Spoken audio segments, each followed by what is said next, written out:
Hello everyone and welcome to our channel.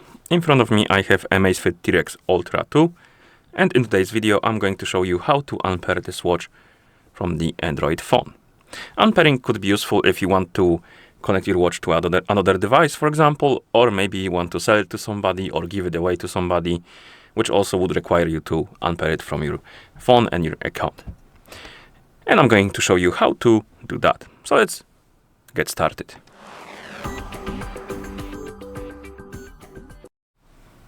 So, if you want to unpair your watch, open the Zepp application on the phone that is paired with your watch, tap on the device icon, and here you should see your T-Rex Ultra 2 on the device page. Now scroll down, and at the bottom you will see this Unpair button. Tap on it. Right here we can choose to retain some data on our watch, as you can see. So if you check boxes next to data, let's say App Store apps, you will unpair your watch. The data, the App Store apps will stay on your watch, because if you unpair your watch, it will it will reset itself to the factory default settings. But you can choose some data to retain, like local music, maps, App Store apps, and stuff like that. So if you want to keep some data, check the boxes, then tap on Unpair. Tap on OK.